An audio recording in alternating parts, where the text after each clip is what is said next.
Stephan. Hello, how are you doing? Kia ora. Yeah, hey, thanks for taking the time. Really appreciate it. Not a problem. Thanks for inviting me. Yeah, no problem at all. I've actually had you on the list for quite some time. Oh, that's good. Yeah. And I've seen your video with Glenn, and that was really good. So I really enjoyed that. Yeah, that's a little while ago. Yeah, it was a while back, as it were. So yeah. So again, thanks again for being on the show. I really do appreciate it, and I have probably a wrath of questions for you, and would love to just kind of hear where. So you're down on the West Coast now, is that right? Yes. We've just moved down to the West Coast 2 years ago. Okay. And that meant also that I had to put all my workshop into moving boxes and everything, cooking it together, and I've built a new workshop, which took a while, but of course it's really great to have a new workshop and be ready to set up now. So that meant also that my big noise amplification was a little bit in hibernation for a little period. But now I'm big firing on all cylinders. Nice, very nice. And so with big noise, do you do both amplifiers and pedals? Is that correct?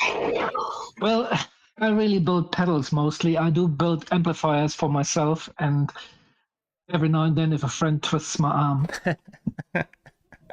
Because quite simply, building amplifiers is just really not very economical, because getting all the parts and stuff like that. And ultimately, it's high voltage stuff, so I know that it's safe what I'm doing, but it's really something that I just don't do and advertise as such. I build stomp boxes, Yep. And that keeps me very engaged as well. Yep, for sure. So I'm going to approach some of my questions here as a complete and utter noob, and some of those is because I am when it comes to certain pedals, and other ones are just for the benefit of listeners for the show. So I really enjoyed your what's on your pedal board video. That was really, really good the other day. Oh, cool. Glad you saw that. Yeah. It was, although I do laugh a lot at times because not being a heavy pedal user myself, I when I see people's pedal boards, I'm like, that just looks like a foot-sized keyboard. But but yeah, I mean, there's so many stories about various pedals. When I had Aaron Ludlow on the show, and he was talking about I'm not sure why I'm blanking out here. Vernon Reed's pedal. Yes. And how it was, in the shape of a giant upside down V, or a spear tip or an arrow tip kind of thing, and he had to play within that little tiny confined space in between them because they didn't move it for the show. That I love pedal board stories. They're so much fun to hear about. So yeah, so you have quite the catalog of different types of pedals that you make. What did you start off with? What was like the first pedal build that you ever did? Wow, that's a little while back to be honest. Well, for the very first pedal, I would have to go quite some time back because, as you notice on my accent, I'm originally from Germany, and I started fiddling around with guitars, playing guitar when I lived in Germany. I immigrated to New Zealand in 1996, but before that in Germany, I was already fiddling around with guitar gear, and my first pedal was built from a book that was in the late 80s. There was a time before the internet. It's hard to believe these days. But it was, I think, from the Craig Anderton book, I think, guitar effects for musicians, something like that. So everything had to be out of a book. Right. And the internet didn't exist and stuff like that, but it was quite intriguing. So I built my first guitar effects based on that.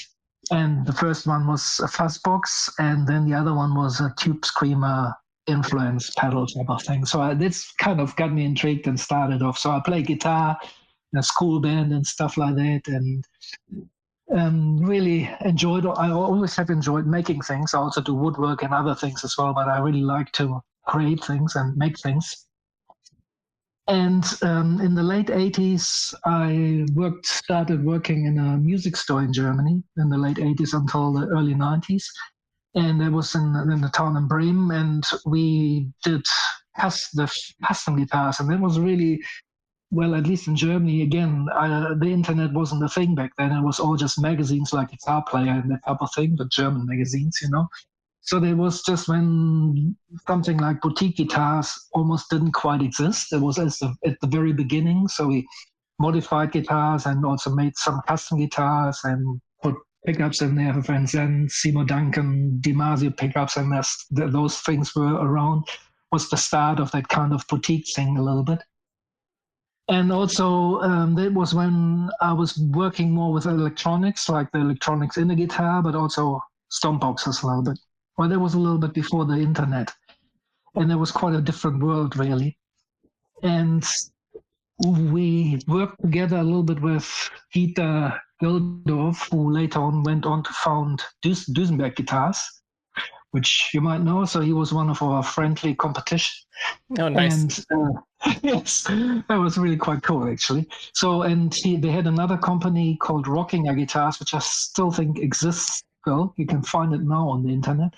And so they supplied guitar parts and stuff like that for custom builds and things like that. So that was really a little bit my background. And then I immigrated to New Zealand. And of course, I kept playing in bands and making things. And with the advent of the internet, there was more of a world opening up of finding out things from other builders and finding out more information and being able to learn a little bit more easier than always having to find a book or buy a book. And it took 3 weeks until the book that you ordered turned up at your place and stuff like that. So the internet definitely made quite a difference in that aspect, that I could share more with other people and find out more and collaborate with other people a lot more. And that's really when I got into building. So from the making of guitars and guitar effects, I then also got into building a tube amp and stuff like that. So that was my little challenge, to have my own guitar, my own pedal board that I built from front to back into my own tube amp and stuff like that. So that's good fun. Yeah. And also quite educational. And that was more and more possible through researching stuff on the internet and sharing with other people ideas, bouncing back and finding other people in different places, like especially in the US, for example. There's quite a host of people who are into building things and pedals and stuff like that. So that's how I came into it. And that's really when I started doing more and more, making my own pedals, and it became a bit of a passion and obsession.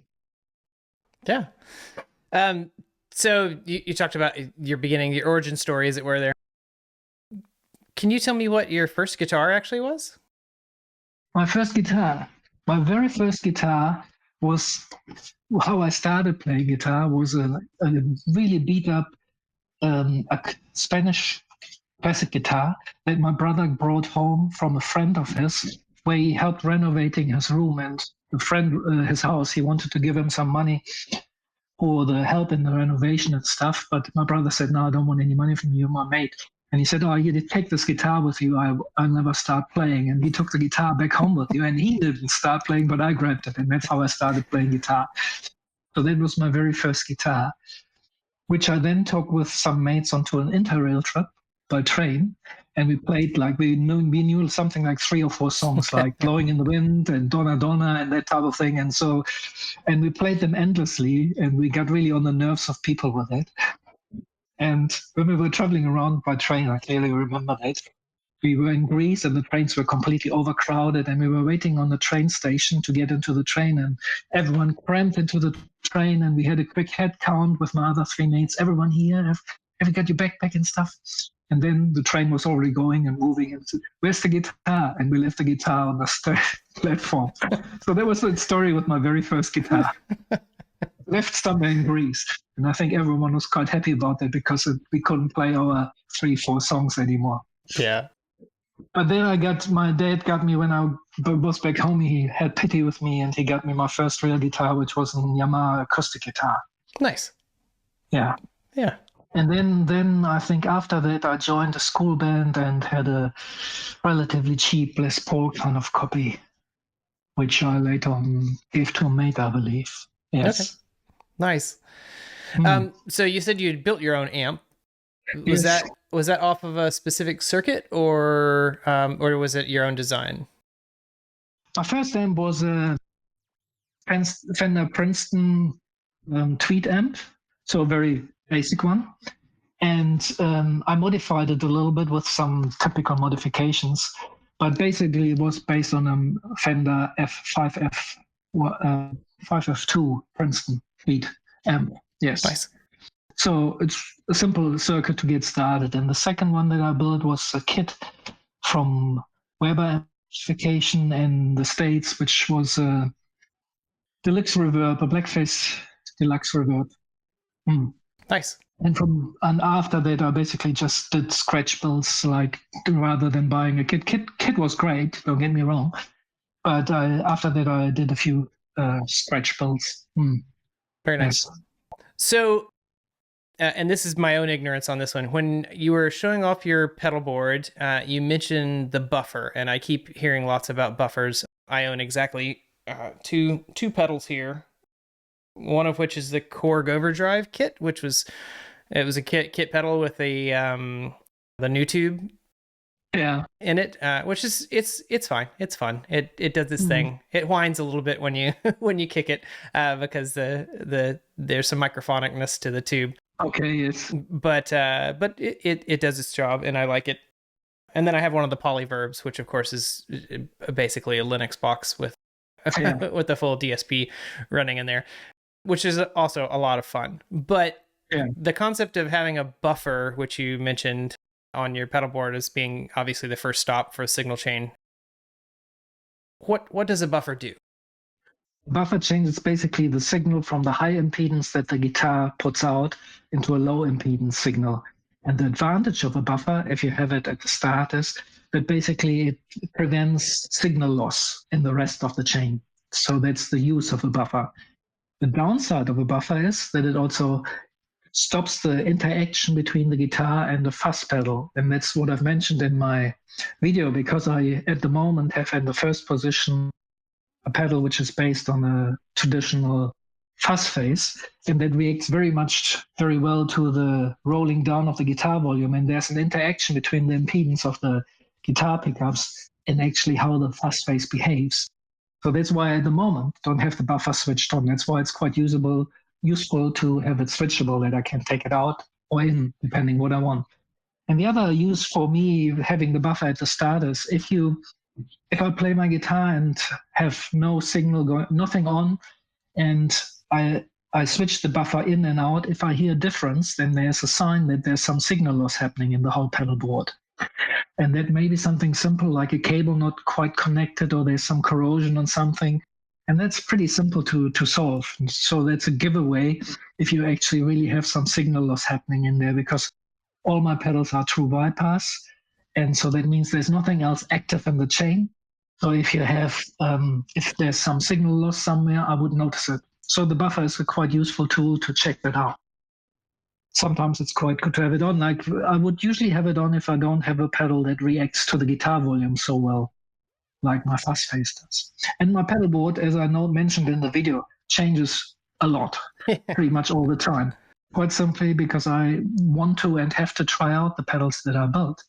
I have to play them myself to really see in the long run on low volume in bedrooms, as well as when I jam with someone or in a band or something like that, see how they behave and if I'm happy with it or if they need any more tweaking. And of course, it's fun, So I'm in that position that I have a lot of ideas, build a lot of pedals, so I also want to try them out and give them a spin, Nice. So that's part of why my pedal board changes a lot. Yep. There's some staples on there, but which I just love, which I find too hard to take off. But there's definitely a lot of space for swapping pedals around and trying different ones. Nice. Yeah, so that's also why my pedal board is a little bit bigger than normal. But as I said in my video, I don't think there's a normal pedal board. It's even not that big. It's 900 millimeters wide, so that's not too bad, Yeah. But naturally, I have a bigger pedal board because I want to try out a lot, and I find it a lot of fun. I mean, I have 3 tremolos on my treble board, on my pedal board. That's overkill in a way, but they also all sound different, But I can do that type of thing. So. Sure. Yeah, exactly. So in my mind, and let me just, because it's always one of those things about how I relate something to something I already know about. So in my mind, the buffer basically is acting the same way that a DI box would, right? In a way, it is, yes. Yeah. So it does. So depending a little bit how big your pedal board is, how long the cable run is to your amplifier, a buffer can really make a difference. Another thing is if you have a pretty long cable from the guitar going to the pedal board and long from the pedal board to the amp, it can make a difference because a long cable has a capacitance to it. Yep. And that will shave off a little bit of high end, which some people even like, but other people might not want to have. So a buffer will basically retain the high end if you want that. Okay. So that's the advantage of a buffer. And basically, any pedal that you have active in the chain, so a typical, at least a very typical overdrive or something like that, as soon as you have a pedal active in the chain, works very much like a buffer already. So you don't necessarily need a buffer if you have, for example, a reverb pedal always on, something like that. So it depends a little bit on the situation, if you really need one, if it makes sense, or if it's overkill. Got it. And so do you typically run your time-based pedals through an effects loop if one's available? No. And for me, the reason is because I like really fairly clean-based amps these days. In the past, I used to have a two-channel amp with a overdrive amp. I still have that. It's a Rivera amp. That's actually the only production amp that I still have. And that goes way back to Germany when I worked in the music shop. Then we were one of the first music shops in Germany at the time who brought in different amps than Fender and Vox type of thing. So there was all this at the start. So we brought in Rivera amps and I bought one of those. So that's the only production amp that I still own. But I actually, because I like pedals and I get pretty much all my dirt sounds from pedals and stuff, I like clean amps. And I'm probably more a Fender type guy from the clean sound. So I like a nice Fender clean sound and get all the dirt and grind and boost from pedals. Nice. That's why I don't use much of an effects loop. Yep, that makes sense. That makes good sense.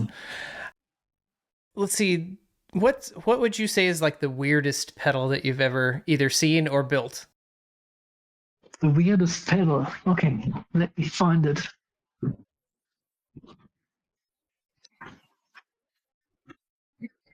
See that? Hang on. There we are in the camera. There it is. Okay. So there's two different circuits in there and no knob. So it's there's two completely different pedal circuits that I can switch between and not a single knob on there. I find that pretty weird. That right? is. Yeah. And one of them is an octave pedal and the other one is an octave fuzz. And they're basically set to a set limit, to a set value, and they just go, type of thing. So that's pretty unique, like showing someone a pedal that doesn't have a single knob and it's actually two different pedals in one. So that's probably one that comes to mind when you ask me for something weird. Yeah, that I can see. I can see that as well. Yeah. So what kind of guitar do you typically play? Okay, let me get this is at the moment, or for a while now, my favorite number one. Oh, brilliant. Okay, so it's a Telecaster type build with a set neck and completely stock scratch build. So the neck is from a Scoury from a old building in Nelson, so salvaged from big beams. And yeah, and my maple top, my Hackney back. So that's my favorite Telecaster, and I'm probably a little bit more of a single coil guy. So that's one. I was going to say, based on the wall, I'd say you're a single cut guy as well. Yes, but I want to show you this. This is a humbucker guitar. So this would be where it goes a little bit into humbucker territory. So this has a mini humbucker. It's actually Mr. Glenn's mini, which I put recently in, which was really awesome. And the other one is a Seymour Duncan. So this is one that I made in Germany, actually, way back. And it actually has a screw-on neck, which is a bit unusual. And the reason for that is when I worked in the custom guitar shop, we often made guitars for ourselves. They were also a little bit of a testing bed for what we would do as a production guitar. So we also experimented with different necks, and so that I could experiment with different necks on here, I had a bolt-on neck rather than a set neck on this one. That's the reason for it. But it works totally fine, and there's nothing wrong with it. Beautiful guitar, and built in the 1990s. The neck is Brazilian rosewood, which at that time was still legal. Yeah, it looks amazing. Yeah, so that's another one which I love. And before I bore you too much, this is probably my other favorite. So this is basically a little bit of a Strato Les Paul type of thing, if you like. So it's a little bit Stratocaster with a switching into two Strat pickups. The Seymour Duncan humbucker does a split position, so it has pretty much most of the Strat sounds, and then a humbucker in the bridge. And the bridge is very much Les Paul-like. The body is relatively Les Paul-like. It's a carved top with a fairly thick maple cap and mahogany back, which is single piece. So there's another one that we made in Germany, and again a bolt on neck. Yep. So those are my probably 3 favorite guitars. Those are very nice. Thank you. Yeah, those good fun things. Yeah, those are amazing. So do you sell overseas as well? Yes. Well, if someone orders something from overseas, the problem is that the shipping cost has gone up so much over the last years. So that's one thing which unfortunately I and the buyer have to cope with it. The shipping is relatively expensive from New Zealand if you want to have tracked courier, which of course kind of needs to be. Yep. So unfortunately, that has become pretty expensive, which is a bit of a pain. And in general, it's a little bit a thing that I have to kind of deal with because, of course, the shipping cost of getting parts here and then sending parts out, it's ouch. Shipping in New Zealand is pretty simple, but as soon as it goes overseas, it gets a little bit expensive. And of course, same for getting parts in and stuff like that. So is New Zealand then your biggest market? First of all, nothing is big for me. Well, it's in the name, though. So it's in the name. The name is big. Yes, the name is big. But yeah, I wouldn't call it a big market, but it is probably is the market.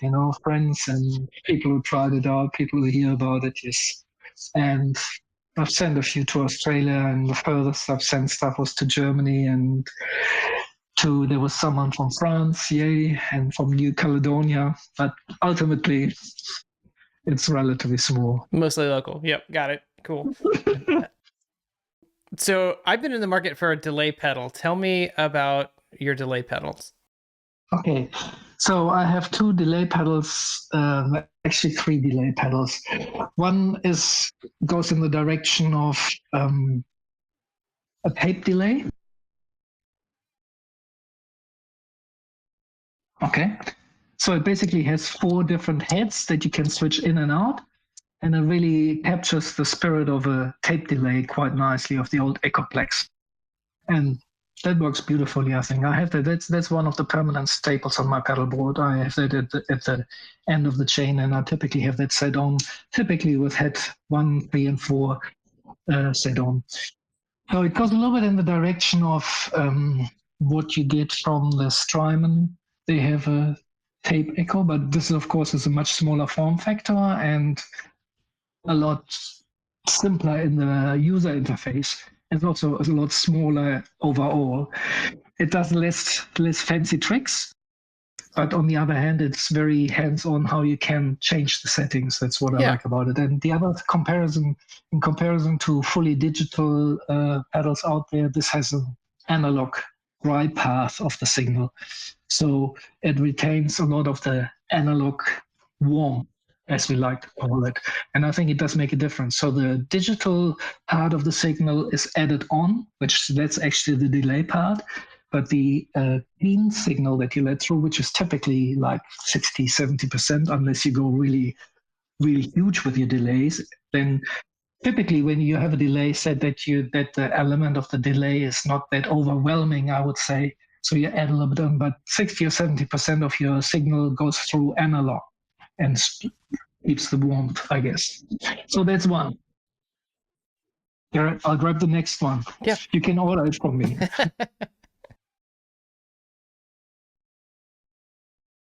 This one is completely different. This is the Echo's dual delay. Okay. So this is actually 2 delays in a row that you can switch either series or parallel, like they feed into each other. And that allows to create more soundscapes. So it depends a little bit what you want. And you've got a mix knob for the amount of delay that you want to put in. Again, same thing, because I built a lot of analog stuff.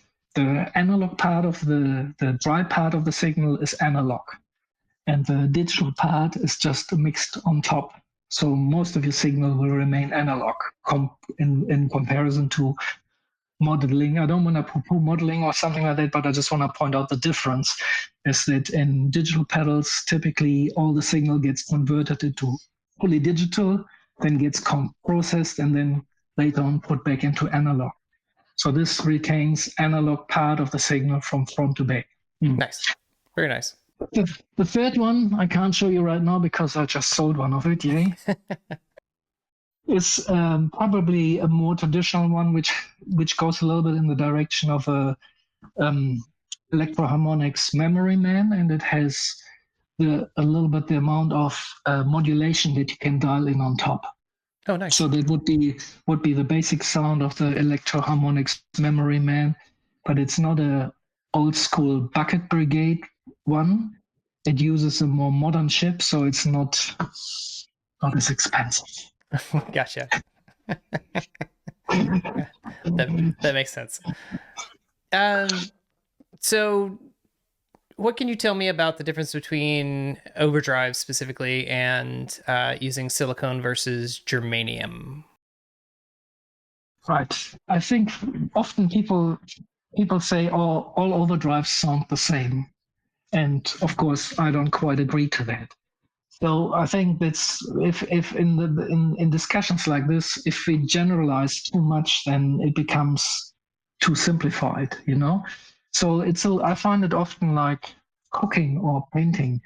When you cook a recipe, there's so many different ways of making pad thai or so many ways to make a pizza, you know. So some people might say, "Oh, pizza is just a pizza; it's all the same." But of course, it isn't. So with all the ingredients that you put in, you create a different flavor. And that's why we choose a certain thing. And it's the same with overdrives. There's not necessarily a way where you would say that germanium sounds better than silicon. Not necessarily, because it depends on the whole of the circuits, how the whole circuit is designed and how it comes together. Plus, it depends, of course, also on what the person who likes to play that overdrive wants to hear, just like the person who likes to eat the pizza, if they like ham and cheese on there, or if they like a spicy pepperoni or something like that. So it depends a little bit on what flavor you're after. So that's the same thing with overdrive. So it really depends on if you will tell me what kind of sound you're after, for example, with examples or descriptions, and of course, then we come up with descriptions, organic or stuff like that. Then I can start making recommendations, and that's also, of course, why YouTube videos are there, to get at least a little bit of a first impression of what a pedal does. Yeah. Silicon doesn't necessarily sound worse than germanium, but it really has a certain quality in the right circuit. In the right circuit, a germanium transistor or a germanium diode can sound just really very classic, especially in fuzz boxes, you know, like it's often, of course, what we have in our ears is the 60s or 70s sounds of Hendrix and stuff like that. Hendrix used actually a silicon fuzz phase mostly, but still there's lots of sounds that we connect with the kind of softness that germanium transistors can have. They have a certain squashiness to them. Hard to describe those things. It's easier to try it out and play it yourself. Yeah, it's true. Yeah. Yeah. One of the reasons I was asking is because I came into a bunch of vintage germanium transistors. And by a bunch, I mean, I think there's 300 to 400 of them that I have. Okay. So I've always been like, oh, what should I do with these? And so I'm trying trying to think about building some things with them, and that's obviously probably the first stop on the path is doing something along those lines. Yes. Do you know what type of transistors they are, or? Yes, I do. Let me see if I can find them really quickly here. Let's see. They're the SFT 123 PNP transistors. Okay. Yes. Yeah. Okay. So all of them that you have are the same type. They are, and there's even a old typewritten page in there stating that any two from the box will be a matched pair. So okay, wow, yeah, cool. Yeah. Well, I think what you will need to try out is you need to measure how well they are in spec, because germanium transistors vary greatly in specs. So what the leakage and the HFE is. And then you see what way you can use them. And then you also want to tweak the circuit to match that. Yeah. Yep. Yeah. But they would be good for quite possibly good for some germanium fast phases, PNP fast phases. Yes. Yeah. Yeah. It'll be fun to experiment with, I think. So yeah, I'll give it a shot and I'll report back. yes. And again, if you have questions about it, just feel free to fire away. Yeah, will do. So do you currently play out, or just get together with folks to play, or? What I do is I do play with a Tasman Bay Blues Club. Okay. Because I lived in Nelson for a long time, and I'm a founding member of the Tasman Bay Blues Club, so I've been playing with them relatively regularly. Because while I live now down at the West Coast, we still go every 6 weeks or so up to Nelson. We've got family there and stuff, and I usually like to combine it to play with people. So that's probably where I play most of my electric guitar stuff. Okay. And I do have an acoustic project with a lovely lady who sings, and so that will be acoustic guitar stuff. And we're going on a little West Coast tour very soon in November. Looking forward to that. So we'll have a gig up in Nelson on the 16th of November, and then the weekend after we go down the West Coast and play some classic places, Granite and Blackpool Hilton, and stuff like that. Nice. So that will be fun. Yeah, that sounds like fun. It is. It will be fun. It will be quite quirky and good fun. Yeah. So that's more acoustic based. Some of my biggest heroes in guitar, or who I aspire to and think are amazing, are people like Guthrie Trapp and Greg Koch and Josh Smith and people like that. People who I have connections to is from Auckland. There's Warren Mendonca, Mr. Black Strap Blues. Yep. Who's a great mate, and he's also demoing some of my pedals, which is fantastic.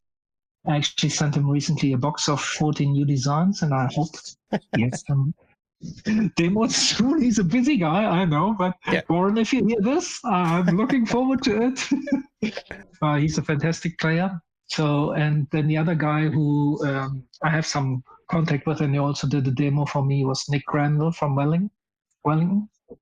So he's a great guy, and he does a lot of stuff on YouTube and daily guitar videos on YouTube, which I often watched. Yeah. His videos are great. It was great having him on the show too. He's just a great guy. So I really enjoyed having him. And Warren's on my list. So Warren, if you're listening. Oh yeah. You need to interview Warren. Warren is cool. Say, Warren, if you're listening, I'm coming for you. So yes. Yeah, absolutely. That's great. That's fantastic. Now, you mentioned the Blues Festival. Tell me about that, because I have not had it cross my radar yet. Yeah, I mean, the Tasman Bay Blues Club had a great blues festival last year, which was, and the Blues Club is founded, I think, now 2 years ago or so. So it's a relatively new blues club. It's quite active, and this will be the second blues festival coming up. I think the best would be for people to check it out on the internet with the website tasmanbayblues.co.nz. Yeah, and the other quite active blues club which recently has started is in Christchurch. I still have to go there, which is not so far away from where we live now. It's still a bit of a drive, obviously, because we live now in the sticks on the coast, but it would be good to check out as well, because the Christchurch Blues Club seems to be also quite active and going well. They play at the Rolling Stone in Christchurch, which is a really great venue. And I organized last year tour with the Tasman Bay Blues Club, and we went also around places and also down to Christchurch and did a show there at the Rolling Stone, which was good fun. Mm. Mm. I've always wondered a little bit too why there's not a New Zealand guitar show, which I think there was one a few years back, but that may have been pre-pandemic, if I recall correctly. But just seems like something that should happen. There's so many people that are doing interesting creations and such good playing as well here in the country. Like it seems like something that should happen. So yeah. I suppose it takes somebody and a catalyst, right, to make it happen. So yeah, as soon as I have some free time. Yeah. Good stuff. Yeah. Yeah, it's always kind of struck me as interesting. But I mean, I think there's a lot going on here that a lot of people outside of the country don't have any idea of. And it really did strike. I mean, we got here in 2019 and it struck me almost immediately that there's such a huge guitar and music culture within the country that was just unknown to me before. So yes. Well, that's definitely totally true, considering for the size of the population and the small country that it is population-wise. I would totally agree. The amount of amazing artists and music scene here is actually quite strong. Yes, totally. Yeah, and like I said, builders like yourself as well. Just kind of everything from Cunningham to Pearson Guitars to yourself and Glenn, of course. And it's just it's every time I turn around, I'm bumping into somebody else. So yeah. So I think there's a lot going on here that needs to be explored a bit better by the rest of the world. Good on you for doing this YouTube series, because it definitely hits into that. Yeah. Very good. So let me ask you this. Is there a particular riff that you might play or tune that you might play along to melody that always brings a smile to your face, or is something that you just, you feel that overwhelming joy of when you play it? Yeah. Yeah, well, I mean, I'm really a lot, as I said, into blues stuff, so I really like classic blues stuff and riffs like that, and can't get quite enough of that. And it's so there's a bunch of them, and I really like slow blues things and soul and R&B influenced music, that type of stuff. It always puts a smile on my face. Nice. So classic stuff like that, it definitely does. And it seems quite ironic because on one hand, that's music that is not overpowered with effects, but I still like to put effects in. Right. I like to use them because I also think that the art of using effects is to not overuse them. Right. Personally, because again, I think of them like spices in cooking or coloring pencils when making a painting.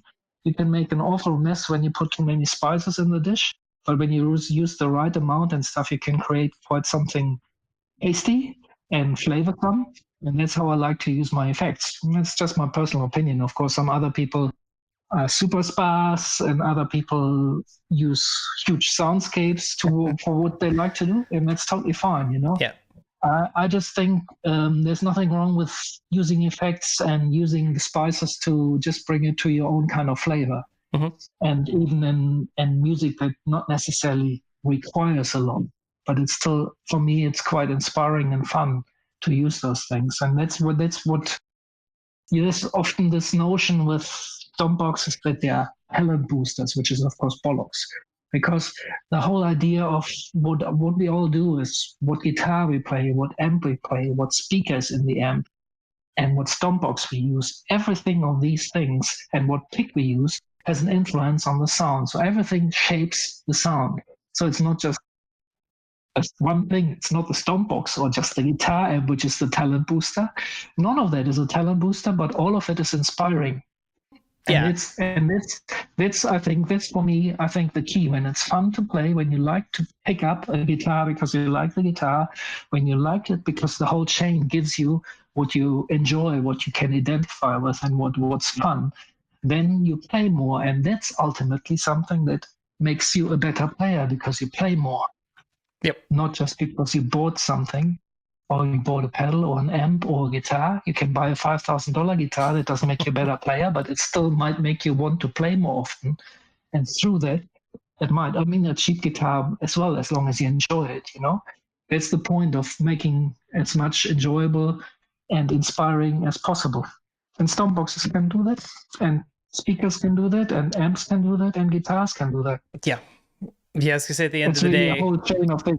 yeah, at the end of the day, it's still garbage in, garbage out. So, you know, if you look at it that way, like you could have the most amazing chain in the world, and you know, if you still can't play very well, then then what comes out of the other end isn't gonna. What is it? The talent enhancer, as you're describing it, yeah. There's not a whole lot you can really cover up with that. So no, you don't. It's not about covering up, but I think it's about having fun with things, you know. And that's sure. where it ultimately inspires to play more, to practice more, to have more fun with it.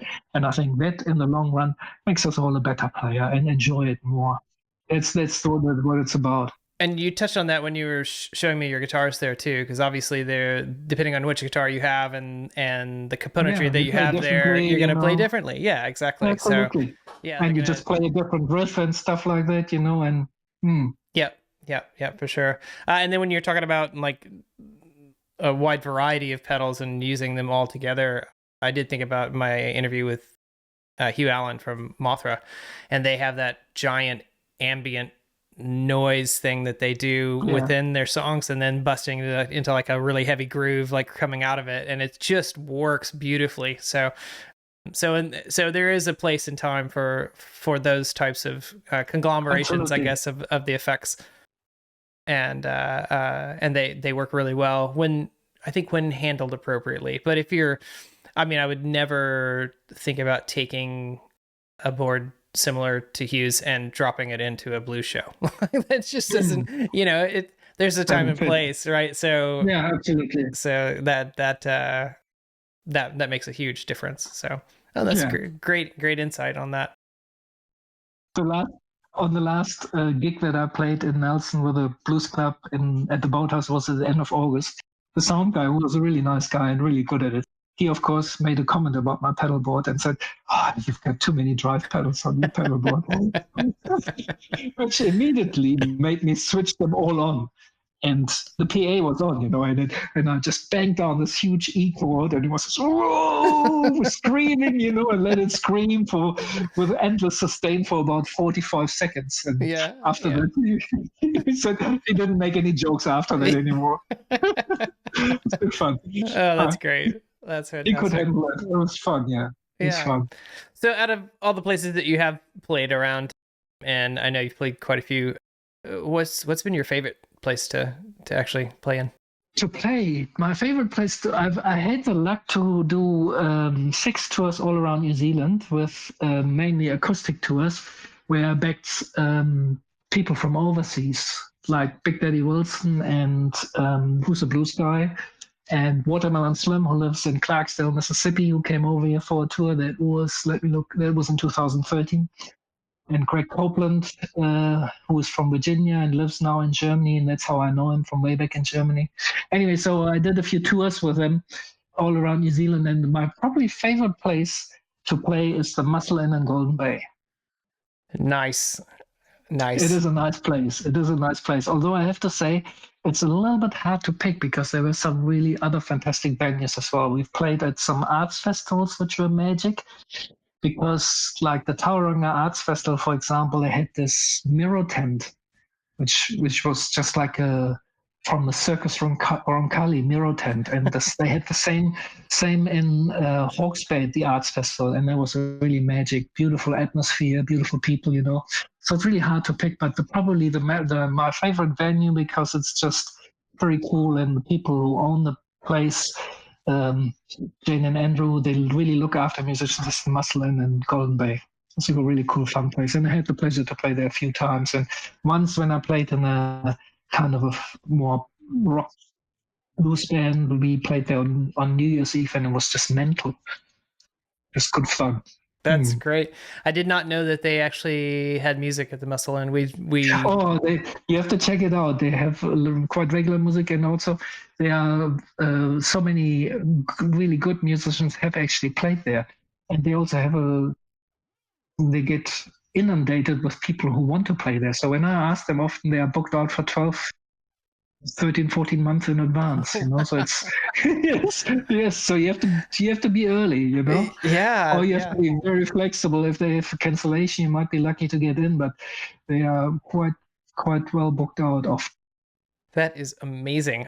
Yeah, because we definitely went by there when we were down there on holiday. So yeah, you have to check it out, and you have to be there when they have a gig. Like they often, typically, I think they have every two days or so over summer, 2 nights a week or something. They will have a gig on, and it's always something cool.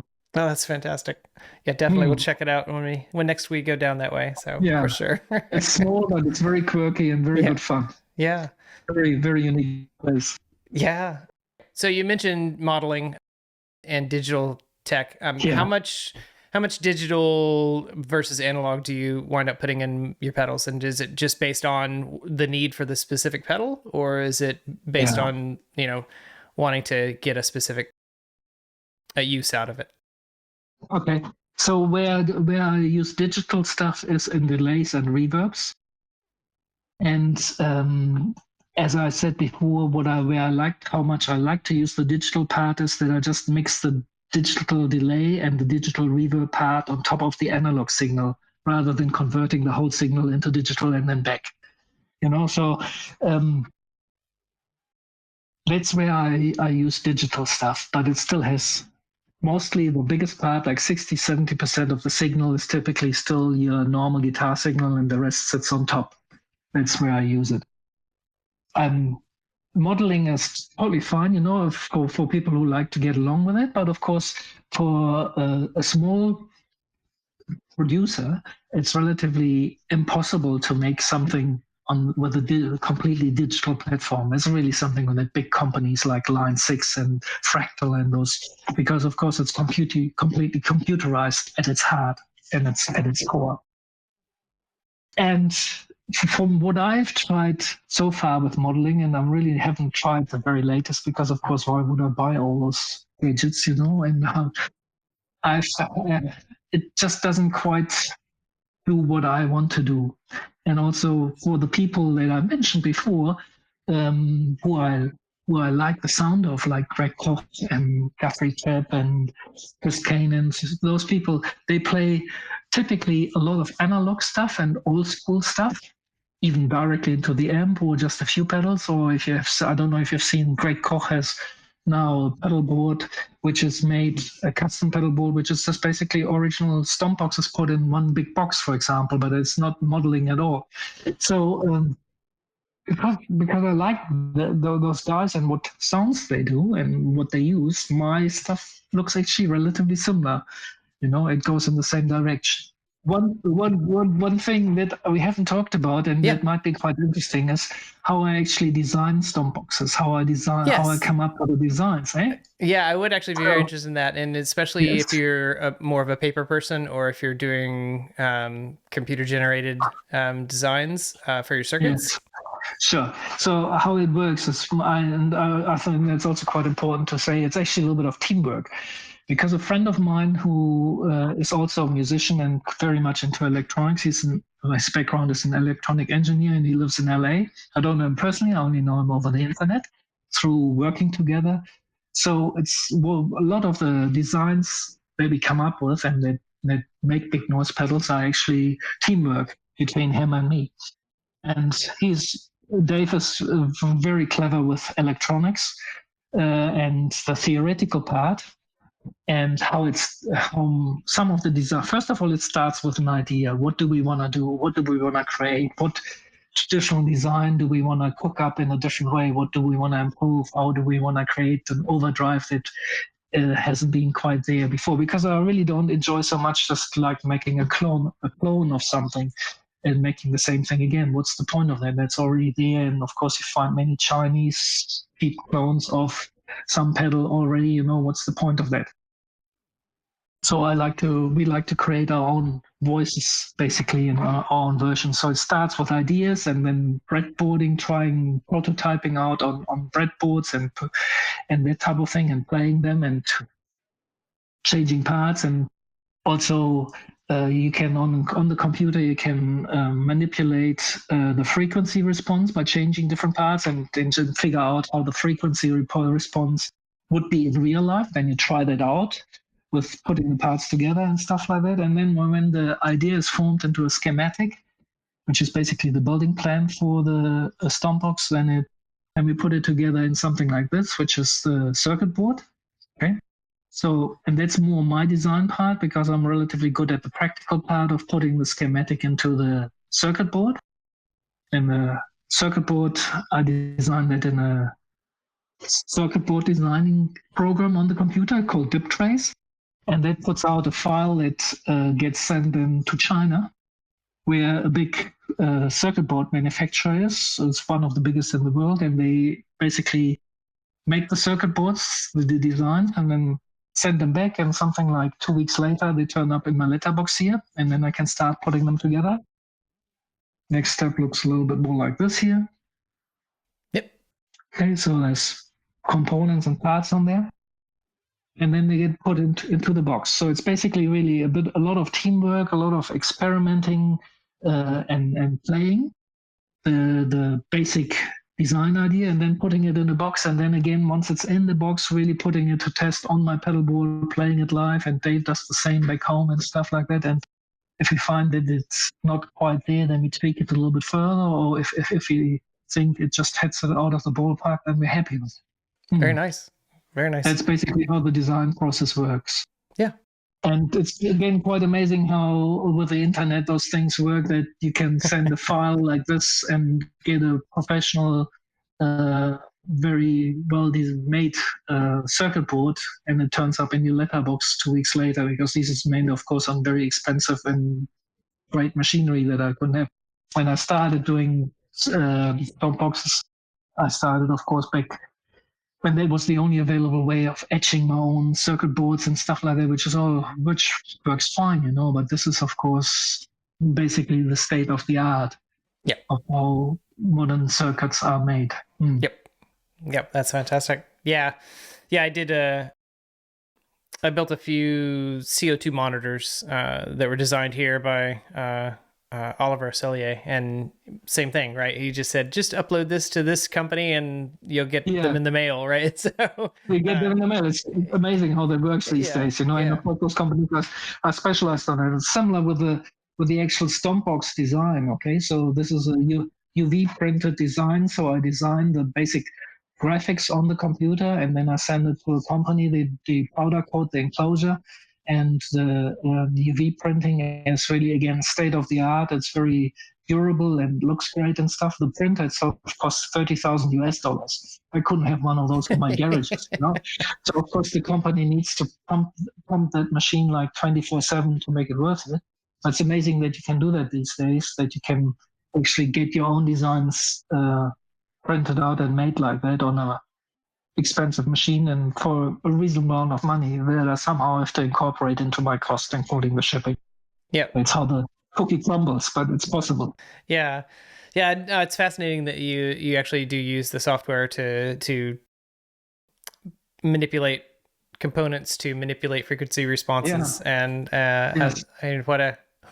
what a joy that must be too, when not having to just swap out a million different resistors to see which value would sound better. So it is both in a way. Of course, the software allows you to really anticipate what works well, but then you still want to try it out, because of course in the whole chain of things, the guitar and amp and stuff, how it really reacts, how you really perceive it, you still find a little bit more here and there, and then you push it to the limits, But of course, it's quite amazing what you can do with these days with frequency response simulators to find out what actually happens. Yep. Yeah. And there's so many variables in that chain that it's obviously going to be different depending on what you're plugged into, what it's running out of, right? Yeah. Yeah, and that's the other thing. That's of course why it's also quite valuable that I also have a few friends who are test pilots for the stomp boxes. Where I send them because they have different amps, different ears, different guitars. So it's quite valuable to get feedback from them as well, how they enjoyed something or where you think, oh, I think it could use a little bit more bass or something like that. Yeah, that was actually my next question, but you beat me to it. So, yeah, yeah. So I would assume that you would have at least I'm going to put this in air quotes, a very small army of testers that Yes, give you that yes. valuable feedback. The other thing that happens, and that's always the best sign of all, is if I send one of my friends a prototype, to test out, and I don't get it back, I get some money. Then I know it's good. That's a pretty That's good the way. best one, Yeah. I always enjoy when I don't get it back. I enjoy it, and I think, okay, let's make more of that. Yeah. That's a pretty good sign. So that's great. Yeah. That's fantastic. So do you have more prototypes coming? Did I hear you say that? Yes. As I said, at the moment, I've got a box of prototypes on. Well, they're actually further than prototype. I feel when I send something up to Warren to get it demoed, I'm pretty confident that I think they are all great, and it's just then a matter of seeing. There's 14 different stomp boxes in there. It's quite a lot, obviously. So I probably have to then decide of the 14 how many I really will start to offer, because of course I can't have this absolute huge range. I think I already cover quite a bit of range of different things. That also means that sometimes when someone says, "Oh, can you make me that pedal?" and I say, "Okay, I can make it you the pedal, but I just don't have the parts here. It takes 3 weeks, and then I can send it to you." I try to keep as much at hand as possible, but sometimes there's a wait. That's just the nature of the business. But also that the person gets something special, and sometimes it allows me even to fine tune the graphics, that I just do the graphics a little bit personalized if they want that, and that sort of stuff. Yeah. So that's all part of the story, that you get something really unique. Yeah, that's amazing. And I think that's the joy of it too, is that for me, thinking about things that I know are hand built, and I know they're actually built by somebody who's passionate about it. Yeah, and of course I test every stomp box myself. Every box that I put together before I send it away, I just give it a test run here and see if it does what it should do.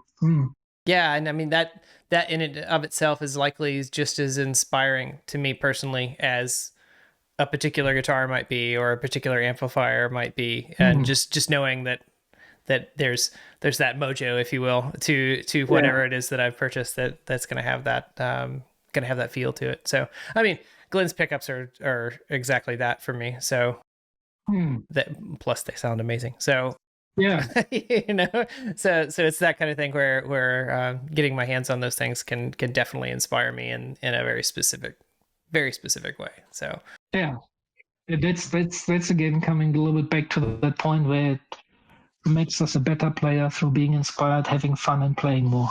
Yep. Yeah, absolutely.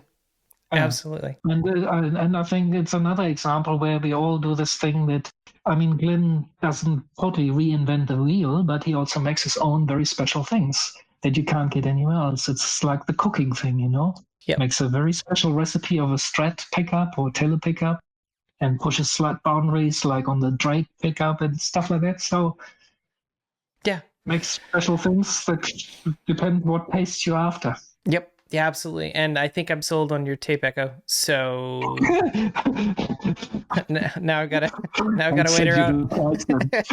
Now I gotta wait around for payday. And but, the tape echo is great. Yeah, it just sounds exactly ideal for kind of what I have in mind. So that sounds very good. So cool. And so all of these obviously available on the website, so people can order straight from there. No, I really have to keep my website better updated. I have to say, it's one of the things of doing everything myself. Really, I mean, again, as I said, Dave is over on the internet and lives in LA. It is my teammate and as such. But of course, everything that I practically do, I do myself here. So I build the stomp boxes, put them together, ship them out, update my website, try to make the YouTube videos and stuff like that.